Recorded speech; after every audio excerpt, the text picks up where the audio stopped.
आप लोग समझते हैं सात्विक अभिनय? नहीं समझते हैं? ओह, ठीक है, सर्च करना गूगल पे।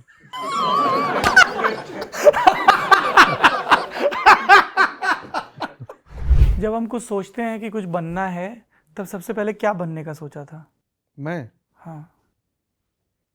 सोचा ही नहीं था क्या बनना है, कुछ सोचा नहीं था कि हम कहाँ पैदा हुए, बढ़ रहे थे, जीवन आगे चल रही थी। तैरना सीखने का सोचा था, नदी में सीख लिए। दौड़ना सोचा था, क्या बेलसेंड में जो पीछे वाली पीछे नदी वाली है? नदी जो है हाँ। घर के, तो आप तो गए हो सौरभ मेरे गांव, तो उसमें तैरना सीख लिया। धावक बनना चाहते थे तो मैं स्प्रिंटर था, दौड़ता था बहुत तेज। बहुत बढ़िया। तो बाकी जीवन में क्या बनना है ये मालूम नहीं था। तैरना, दौड़ना, हाइट कूदना सीखना चाहते थे और वो गांव में सीख रहे थे। आगे चल के छात्र राजनीति में आए तो थोड़ी सी बोलने की प्रैक्टिस हो गई। 10, 20, 50, 100 समूह को संबोधित करना है, छात्रों को सदस्य बनाने के लिए, तो उसमें बोलने की प्रैक्टिस होने लगी। क्या भाषण देते थे? कुछ ऐसी कविताएं याद भी की होंगी तब तो। ज्ञानशील एकता परिषद की विशेषता एक तो स्लोगन था, और उस समय, हाँ उस समय याद ऑफ कोर्स किए ही ओज होंगे से भरी कुछ हाँ कविताएं। कुछ तो। पर कहीं ना कहीं वो ईश्वर हम मेरी ट्रेनिंग कर रहे थे। एक अभिनेता में 2 ट्रेनिंग बहुत इंपॉर्टेंट है, एक वाचिक अभिनय और आंगिक अभिनय। आंगिक की ट्रेनिंग स्पोर्ट्स में हो रही थी, वाचिक की राजनीति में हो चुकी। सात्विक की जरूरत है, जो सात्विक 35+ होने के बाद ही एक्टर के जीवन में आता है। तो अब मैं सात्विक अभिनय के फेज में चल रहा हूँ इस समय। आप लोग समझते हैं सात्विक अभिनय? नहीं समझते हैं? ओह, ठीक है, सर्च करना गूगल पे।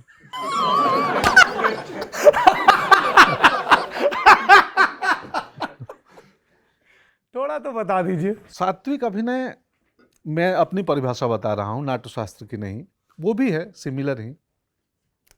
वाचिक अभिनय जिसमें अभिनेता बोलता है, जो सौरभ ने शुरुआत में बोला, हम सब प्रभावित हो गए, वो वाचिक अभिनय का बेहतरीन उदाहरण था। कि एक स्क्रिप्ट जो आपके दिमाग में है, उसकी लय, तारतम्यता, उसमें उतार चढ़ाव, शब्दों का चयन, कि वो वाचिक है जो हम बोलते हैं। आंगिक जिसमें हमारे जेस्चर, पोस्चर आते हैं, शारीरिक हाव भाव, बैठने का, उठने का, हाथ का। आहार्य जो हम धारण करते हैं, चौथा है नाट्यशास्त्र का पार्ट कि आहार्य वो वस्त्र। अगर पीरियड ड्रामा है तो वैसा आहार्य होगा, कंटेम्प्रेरी है तो कुछ और हो गया। और चौथा पार्ट आता है सात्विक। आंगिक, वाचिक, आहार्य और सात्विक। सात्विक जो दिखता नहीं है, महसूस होता है सिर्फ।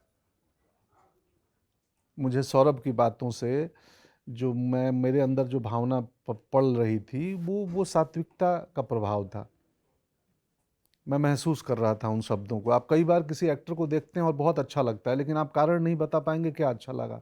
हो सकता है उसकी सात्विकता काम आए। कई बार बैकग्राउंड स्कोर भी काम आ जाता है कि इमोशनल सा बैकग्राउंड स्कोर बजा है, आपको रोना आ गया, वो एक्टर की परफॉर्मेंस से ज़्यादा बैकग्राउंड स्कोर ने काम किया। तो कभी भी परफॉर्मेंस को जज करना हो ना, तो ऑडियो म्यूट करना और फिर देखना, तो अब पकड़ में आ जाएगा सात्विक अभिनय कैसा है।